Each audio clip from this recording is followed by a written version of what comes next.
Hello dear students, फिर से आ गए माइंड मैप सीरीज का एक अगला चैप्टर लेके एंड एक अगला बहुत ही ज्यादा इंपॉर्टेंट हाई वेटेड चैप्टर लेके जिसका नाम है लिमिट्स, कॉन्टिन्यूटी एंड डिफरेंशियबिलिटी। तो चलो स्टार्ट करते हैं विदाउट वेस्टिंग टाइम। सो चैप्टर का नाम है लिमिट्स, कॉन्टिन्यूटी एंड डिफरेंशियबिलिटी, जिसको हम एलसीडी भी बोलते हैं। एलसीडी क्यों बोलते हैं भाई? Limits, continuity, differentiability. तो एक इस पूरे पेज में मैं आपको लिमिट्स का माइंड मैप यानी लिमिट की मैपिंग आपके दिमाग में कर रहा हूं और इस अगले पेज में कॉन्टिन्यूटी एंड डिफरेंशियबिलिटी की मैपिंग आपके दिमाग में कर रहा हूं। बिकॉज ये वन ऑफ द मैथ्स का लेंथीएस्ट चैप्टर है, इसलिए हम इसको दो पार्ट में कर रहे हैं, लिमिट्स को अलग, कॉन्टिन्यूटी को अलग, ताकि हम एक एक टॉपिक, विश्वास मानिएगा ईयर लॉन्ग कोर्सेज में पढ़ाने वाले एक एक टॉपिक को यहां दो पेजेस में समेटा के रख दिया हूं और यही पूरा मैप है आपके दिमाग में बैठा दूंगा। स्टार्ट करते हैं। Limit exist at x equal to a. Limit at x equal to a कब एग्जिस्ट करती है? जब एलएचएल और आरएचएल इक्वल होता है। मतलब limit x tends to a minus और limit x tends to a plus दोनों इक्वल होता है। आप देख भी सकते हैं यहां साफ साफ लिखा हुआ है कि एलएचएल और आरएचएल जब इक्वल होते हैं तो हम कहते हैं कि लिमिट एग्जिस्ट करती है। अगला समझिएगा, अगला क्या है? Indeterminate form. इनडिटरमिनेट फॉर्म क्या होते हैं? अब लिमिट बेसिकली होता क्या है ना, लिमिट में आप क्या बोलते हो? आप बोलते हो कि मैं एक्स को ए की तरफ ले जा रहा हूं और मैं एफ एक्स को देखता हूं कि एफ एक्स कहां को जा रहा है। ठीक है ना, मैं एक्स को ए की तरफ ले जा रहा हूं और मैं एफ एक्स की डेस्टिनेशन देखता हूं। डेस्टिनेशन मतलब एफ एक्स किस तरफ जा रहा है उसको मैं देखता हूं। आई होप आपको बात समझ में आ रही है। तो जब मैं एलएचएल बोलता हूं तो एलएचएल का मतलब होता है कि मैं एक्स को ए की तरफ लेफ्ट हैंड साइड से ले जा रहा हूं एंड मैं देख रहा हूं कि मेरा एफ एक्स कहां को जा रहा है। और जब मैं आरएचएल बोलता हूं इसका मतलब मैं अपने एक्स को ए के राइट हैंड साइड से ले जा रहा हूं, मतलब ए के हल्का ज्यादा से ए की तरफ ले जा रहा हूं और मैं देख रहा हूं कि मेरा फंक्शन कहां को जा रहा है। आई होप आपको बात समझ में आती है। तो इनडिटरमिनेट फॉर्म क्या होता है सर? इनडिटरमिनेट फॉर्म वो फॉर्म्स होते हैं डियर स्टूडेंट्स जिसमें आप ये बता ही नहीं पा रहे होते हो कि एग्जैक्टली फंक्शन जा कहां को रहा है। मतलब एक्स को ए की तरफ ले जाने से आप पूरे फंक्शन की डिटेल नहीं बता पाते हो कि वो फंक्शन कहां को जा रहा है। आई होप आपको बात समझ आती है। कौन कौन से वो फॉर्म? जैसे 0/0, infinity by infinity, infinity into 0, infinity minus infinity, infinity raise power 0, 0 raise power 0 and 1 raise power infinity. ये सारे इंडिटरमिनेट फॉर्म है। क्यों है इसकी बेशक भरसक चर्चा हम लोग ईयर लॉन्ग में करते हैं, क्यों ये इंडिटरमिनेट फॉर्म में क्या दिक्कत है, पर अभी अपने को कोई ज्यादा टेंशन लेने की बात नहीं है। अपन मान लेंगे कि ये सारे इंडिटरमिनेट फॉर्म है, आपका रिवीजन हो रहा होगा। इसके साथ लिमिट कब एग्जिस्ट नहीं करता है, reasons for non existence of limit. हम कब कहेंगे कि लिमिट डज नॉट एग्जिस्ट? तो लिमिट तब एग्जिस्ट नहीं करता है जब या तो एलएचएल या तो आरएचएल या तो दोनों। पहला पॉइंट क्या है? एलएचएल आरएचएल या दोनों डज नॉट एग्जिस्ट हो जाए। डज नॉट एग्जिस्ट क्या मतलब है? कि वो दोनों एग्जिस्ट ही नहीं कर रहे हैं, यानी हो सकता है वो इनफाइनाइट की तरफ जा रहे होंगे। क्योंकि लिमिट में जब अपना आंसर इनफाइनाइट यानी बहुत बड़ा आ रहा होता हो तो हम कहते हैं limit does not exist. LHL does not exist, RHL does not exist, हो सकता है रीजन। दूसरा है कि एलएचएल और आरएचएल दोनों फाइनाइट वैल्यू तो आए पर इक्वल नहीं आए। अरे आपको याद आ रहा नहीं आ रहा है यार, एलएचएल और आरएचएल फाइनाइट वैल्यू आकर के भी इक्वल नहीं हो सकते हैं, तो भी हम क्या कहेंगे? Limit does not exist. तीसरा, अगर फंक्शन फ्लक्चुएट करता है। अब फ्लक्चुएशन का एग्जांपल बता दो सर। जैसे -1 की पावर, जैसे मान लो मैं -1 की पावर x करता हूं, ठीक है ना, -1 की पावर x। अब ये फंक्शन फ्लक्चुएट करेगा। अगर मैं बोलूं -1 की power x tends to infinity, अब ये कभी +1 देगा, कभी -1 देगा, इवन वालों के लिए +1 देगा, ऑड वालों के लिए -1 देगा, तो फ्लक्चुएशन आ रही है। ऐसे केस में हम कहेंगे लिमिट डज नॉट एग्जिस्ट। अगर फंक्शन, अगर x को a की तरफ ले जाने से फंक्शन में भयंकर फ्लक्चुएशन आ रही है, जैसे मैं कहूं sin 1/x as x tends to 0, तो उसका ग्राफ ना 0 के अराउंड एकदम ऐसे हो जाएगा, भयंकर फ्लक्चुएशन आएगी -1 से 1 के बीच में। तो ऐसे केसेस में डियर स्टूडेंट्स हम कहते हैं कि फंक्शन क्या है, वहां limit does not exist. I hope आपको बात समझ में आती है। अगला, अब आ जाते हैं कैसे कैसे मेथड्स क्या क्या लिमिट को सॉल्व करने के लिए। विश्वास मानिए अगर आपको लिमिट को सॉल्व करना ढंग से आता है तो कॉन्टिन्यूटी डिफरेंशियबिलिटी में कोई परेशानी नहीं आएगी। सिंपल थोड़ी बहुत थ्योरम्स पढ़ लो, बाकी कभी दिक्कत नहीं आएगी, क्योंकि ऑल इन ऑल आपको लिमिट्स ही सॉल्व करनी है। अब स्टार्ट करते हैं सिंपल बेसिक मैनिपुलेशन से। बेसिक मैनिपुलेशन में हमें क्या क्या करना, देखो सबसे पहले इंपॉर्टेंट बात यह कि 1/0 प्लस इनफाइनाइट होता है और 1/0 माइनस माइनस इनफाइनाइट होता है, ये समझना। अगर 1/0 प्लस मतलब अगर डिनोमिनेटर 0 प्लस से जा रहा है तो ये एंटायर फ्रैक्शन इनफाइनाइट को जाता है, और अगर ये 1/0 माइनस से जा रहा है तो एंटायर फ्रैक्शन माइनस इनफाइनाइट को जाता है। आई होप आपको बात समझ में आ रही होगी। इसके अलावा फैक्टराइजेशन और रैशनलाइजेशन भी हम करते हैं सिंपल मैनिपुलेशन के अंदर, और आपको बेशक पता भी फैक्टराइजेशन कैसे करते हैं, कॉमन ले लेते हैं। रैशनलाइजेशन कैसे करते हैं? अरे यार रैशनलाइजेशन तो बिल्कुल आता होगा यार, x - √2 x + √2 x + √2 दोनों तरफ ऊपर नीचे मल्टीप्लाई डिवाइड कर लेते हैं। आई होप आपको याद आ रहे हैं। तो ये अपना क्या था, सिंपल मैनिपुलेशन, अब काफी सिंपल था, अपन ज्यादा दिक्कत लेंगे नहीं। एलएच रूल, अगला आप सभी का फेवरेट, आप सभी का दुलारा एलएच रूल। एलएच रूल क्या कहता है? कहता है अगर मेरा fx/gx कोई फंक्शन है जहां fx/gx या तो 0/0 है या तो ∞/∞ है, या तो 0/0 है या तो infinity/infinity है, ऐसे केसेस में आप fx/gx limit extends to fx/gx को लिमिट एक्सटेंड्स टू f'(x/g'(x) भी लिख सकते हैं। अगर मान लो ये भी 0/0 या infinity/infinity आ गया, अगर मान लो fx/gx 0/0 या infinity/infinity है, तो आप बेशक इन दोनों को डिफरेंशिएट करो और लिख दो लिमिट एक्सटेंड्स टू f'(x/g')। अगर मान लो ये भी 0/0 या infinite/infinite है, तो आप फिर से इसको डिफरेंशिएट कर सकते हो और इसको लिख सकते हो लिमिट एक्सटेंड्स टू f'(x/g')। अब अगर मान लो ये फिर से आ गया 0/0 या infinite/infinite, फिर से करो डिफरेंशिएट, फिर आ गया, फिर से करो, करते जाओ। आई होप सबको बात समझ में आ रही होगी। अगला है अपना बाइनोमियल एक्सपेंशन। बाइनोमियल एक्सपेंशन क्या होता है? बाइनोमियल एक्सपेंशन डियर स्टूडेंट्स वहां लगता है जहां 1 + x raise to the power n जैसा होता है, या फिर 1 + something raise to the power n जैसा कुछ फॉर्म होता है। कोई एक्सप्रेशन अगर वन, ये जो ऐसे फूल बनाया हो ना, वो समथिंग है, समथिंग मतलब कुछ भी हो सकता है वो। तो अगर 1 + something raise to the power n है, जहां पे ये समथिंग जीरो को जा रहा हो, जैसे मैं बोलूं 1 + 6x raise to the power n when x is tending towards 0, तो 6x जीरो को जा रहा है ना, तो वही 6x ही समथिंग है। समथिंग जगह पे कुछ भी रख सकते हो, बशर्ते एक चीज कि ये समथिंग जीरो को जाना चाहिए, बस। x कहीं को जा रहा है, लिमिट x टेंड्स टू कहां जा रहा है, इससे अपने को टेंशन नहीं है, बस ये समथिंग जीरो को जाना चाहिए। अगर ये समथिंग जीरो को जा रहा है तो यहां मैं एक्सपेंशन लगा सकता हूं, बाइनोमियल एक्सपेंशन। और तरीका क्या होता है? 1 + x raise to the power n का एक्सपेंशन होता है 1 + nx plus n into n minus 1/2 factorial x square, n into n minus 1 into n minus 2/3 factorial into x cube. ये अपना क्या होता है? मेथड होता है dear students for the expansion. I hope आपको बात समझ में आ गई होगी। यहां तक अगर आपको बात समझ में आई, देखो एक एक चीजों पे चर्चा करा हमने कि इंडिटरमिनेट फॉर्म क्या होते हैं, and then reasons for limit methods पढ़े हमने दोनों। अब आ जाते हैं अपने ट्रिग्नोमेट्रिक लिमिट पे।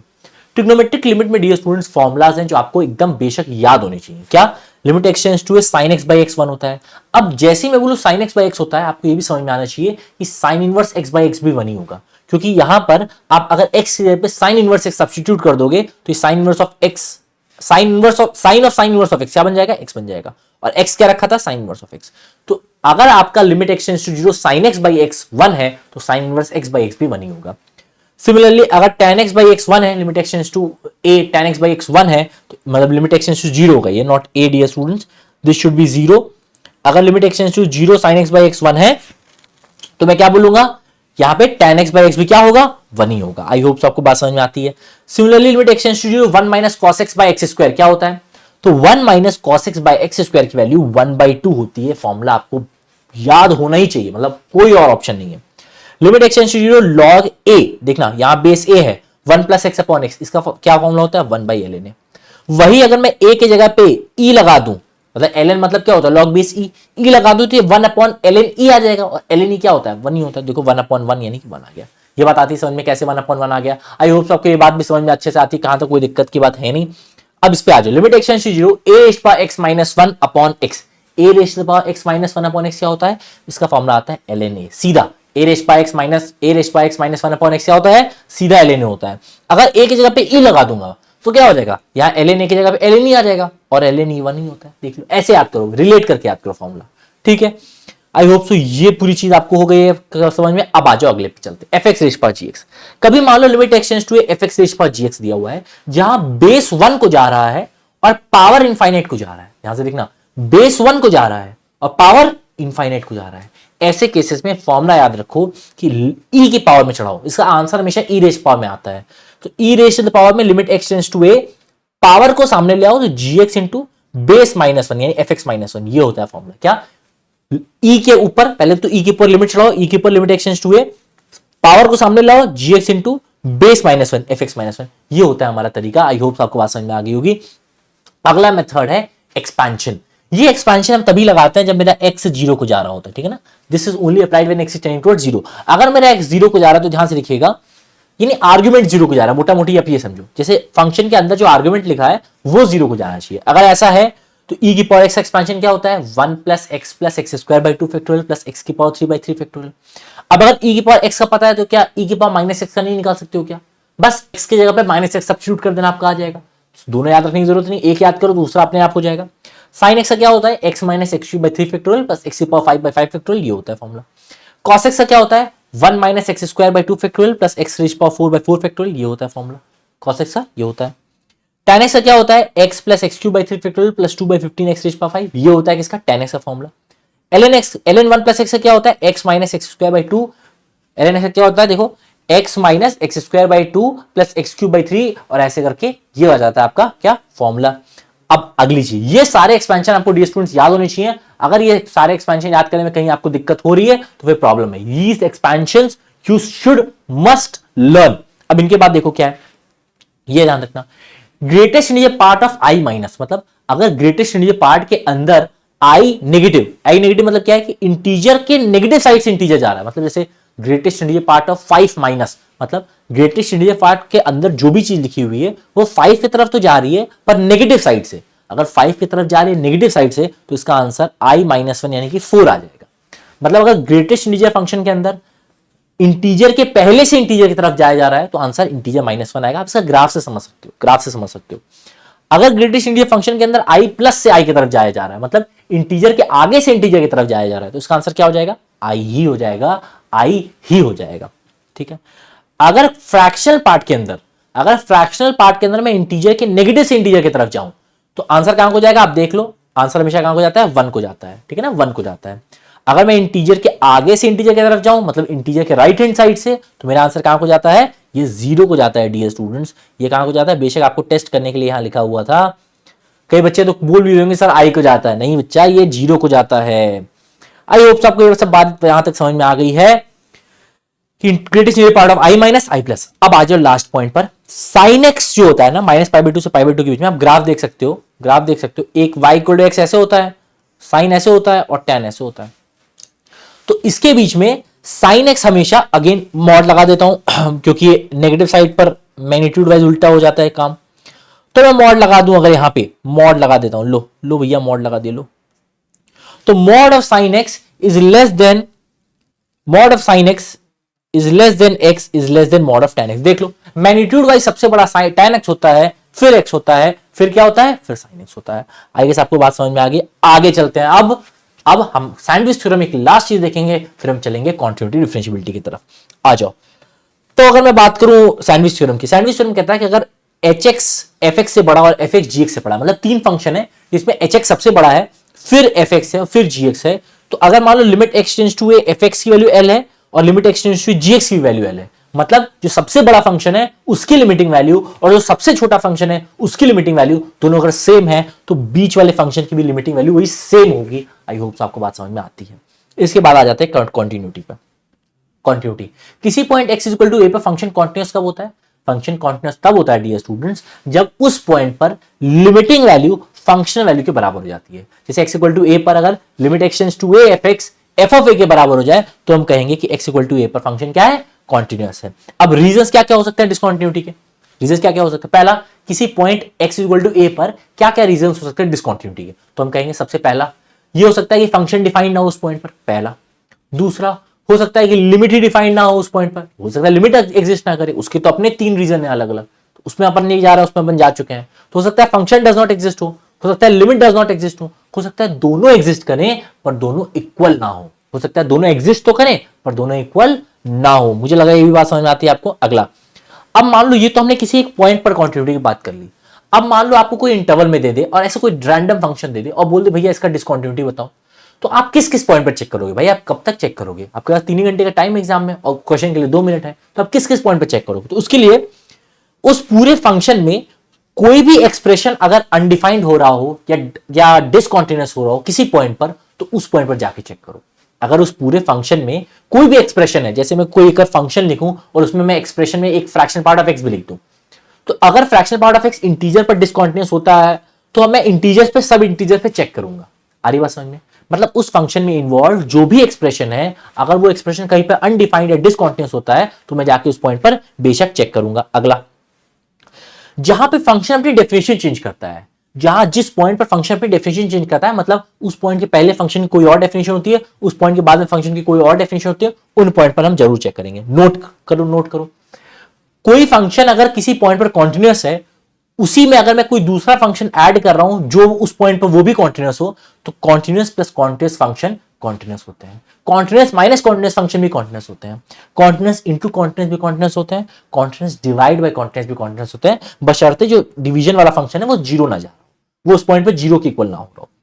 कॉन्टिन्यूस प्लस माइनस डिसकॉन्टिन्यूस या डिसकॉन्टिन्यूस है, मतलब अगर कोई फंक्शन किसी पॉइंट पर कॉन्टिन्यूस है और कोई दूसरा फंक्शन उस पॉइंट पर डिसकॉन्टिन्यूस है, दोनों को अगर मैं ऐड या सब्ट्रैक्ट करूंगा तो मेरा आंसर डिसकॉन्टिन्यूस आता है। ध्यान रखिएगा, इनके अलावा अगर कोई भी और केस है, यानी discontinuous plus discontinuous, discontinuous minus discontinuous, continuous into discontinuous, इन सब के लिए मैं बोलूंगा एनसीबीएस, मतलब nothing can be said in general. मैं कुछ कमेंट नहीं कर सकता, मैं चुप रहूंगा, मुझे नहीं पता, मुझे चेक करना पड़ेगा।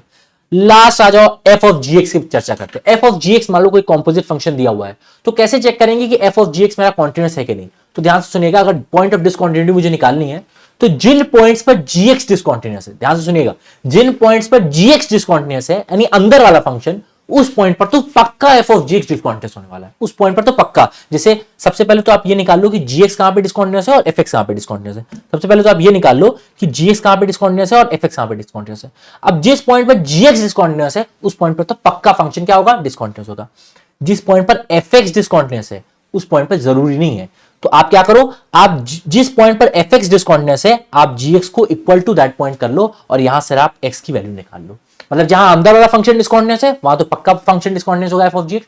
जहां पे बाहर वाला फंक्शन डिसकॉन्टिन्यूस है, जी एक्स को इसको इक्वेट कर दो, वहां से जो वैल्यू आ रही है वही आपका आंसर है।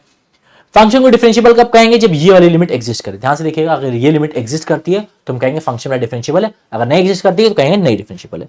एप्लीकेशन क्या होता है? ये डिफरेंशियबिलिटी या फिर जब फंक्शन का डिफरेंशिएशन निकालते हैं, जो डिफरेंशिएशन आता है ना, वही यानी ये जो है यही एफ डैश ए है।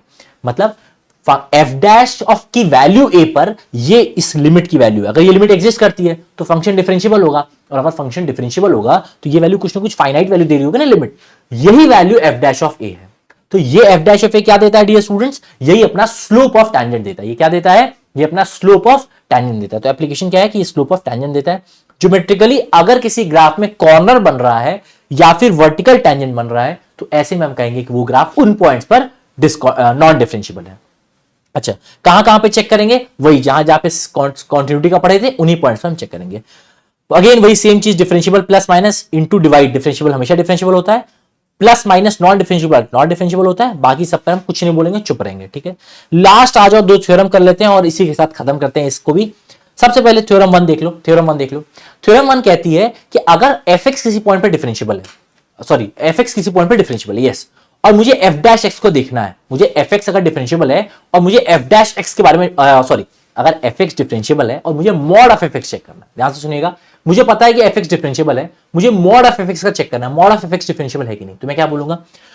हर वो पॉइंट पर जिन पे एफ एक्स जीरो नहीं है, उन पे मॉड ऑफ एफ एक्स भी डिफरेंशियबल होगा। दिक्कत सिर्फ और सिर्फ तब आएगी जिन पॉइंट पर एफ एक्स जीरो है। तो जिन पॉइंट पर एफ एक्स जीरो है वो मैंने निकाल लिया, एक्स इक्वल टू एल्फा। इन पॉइंट्स पर आप एफ डैश ऑफ एक्स निकाल के उनमें अल्फा पुट कर दो, ठीक है। उन पॉइंट पर आप एफ डैश ऑफ एक्स निकाल के उनमें अल्फा पुट कर दो। अगर F dash of alpha zero आता है, मतलब mod of f x differentiable है। अगर ये नॉन जीरो आता है, मतलब mod of f x non differentiable है। मतलब अगर एफ एक्स डिफरेंशियबल है तो मुझे मॉड ऑफ एफ एक्स की डिफरेंशियबिलिटी के लिए सिर्फ उन पॉइंट्स पर चेक करना है जहां पे f x equal to zero है। उन पॉइंट्स को निकाल लो, फिर आप एफ डैश एक्स उन पॉइंट्स पर निकालो। अगर वो जीरो आता है तो फंक्शन डिफरेंशियबल है, अगर वो नॉन जीरो आता है तो mod of f x differentiable. Last theorem and the last topic क्या है? अगर fx कोई एक कॉन्टिन्यूस एंड डिफरेंशियबल फंक्शन है और gx है जो सिर्फ कॉन्टिन्यूस है, डिफरेंशियबल नहीं है किसी एक point x equal to a पे, तो मुझे fx इंटू gx अगर चेक करना है तो मैं कैसे चेक करूंगा? ध्यान से देखिएगा, अगर fx कॉन्टिन्यूस भी है डिफरेंशियबल भी है, gx कॉन्टिन्यूस तो है पर डिफरेंशियबल नहीं है at x equal to a, तो मैं कैसे चेक करूंगा? मैं बोलूंगा एक काम करता हूं, मैं क्या करता हूं, मैं एफ ऑफ ए निकालने की कोशिश करता हूं। जिस पॉइंट पर हमारी चेकिंग हो रही है x इक्वल टू ए पर, जिस पे फंक्शन f तो कॉन्टिन्यूस डिफरेंशियबल है पर gx सिर्फ कॉन्टिन्यूस है, डिफरेंशियबल नहीं है, उस पॉइंट पर आप एफ ऑफ ए निकालो। एफ ऑफ gx डिफरेंशियबल होगा अगर एफ ऑफ ए जीरो के बराबर होता है। ध्यान से देखिएगा, एफ ऑफ x क्या होगा? डिफरेंशियबल होगा। एफ एक्स इंटू जी एक्स डिफरेंशियबल होगा जब एफ ऑफ ए जीरो के बराबर होगा। अगर एफ ऑफ ए जीरो के बराबर नहीं होता है तो ये फंक्शन नॉट डिफरेंशियबल होगा। ध्यान से देखिएगा, ध्यान से देखिएगा, हमें डिफरेंशियबिलिटी के लिए क्या चेक करना है कि एफ ऑफ ए क्या है। अगर एफ ऑफ ए जीरो है, अगर एफ ऑफ ए जीरो है तभी हम कहेंगे कि एफ एक्स इंटू जी एक्स डिफरेंशियबल है, वरना नहीं है। यही था आज का एलसीडी डियर स्टूडेंट्स। एलसीडी आपने देख लिया, एलसीडी टीवी का काम खत्म। अब अगली बार से एलईडी टीवी से हम स्टार्ट करेंगे अपना अगले चैप्टर, और अगला मोस्ट इंपॉर्टेंट वेटेज वाले चैप्टर से अपन शुरू करेंगे। कमेंट करना जो भी आपकी नीड है, जो भी चैप्टर आपको लगता है कि हमको पहले कवर करना चाहिए, कमेंट करना। और सबसे ज्यादा कमेंट हुए उस चैप्टर पे तो बेशक हम उसी चैप्टर से करेंगे। आज के लिए इतना dear students, thank you so much, will meet again in the next class, till then take care, keep studying, thank you so much, bye bye, see you all in the next class.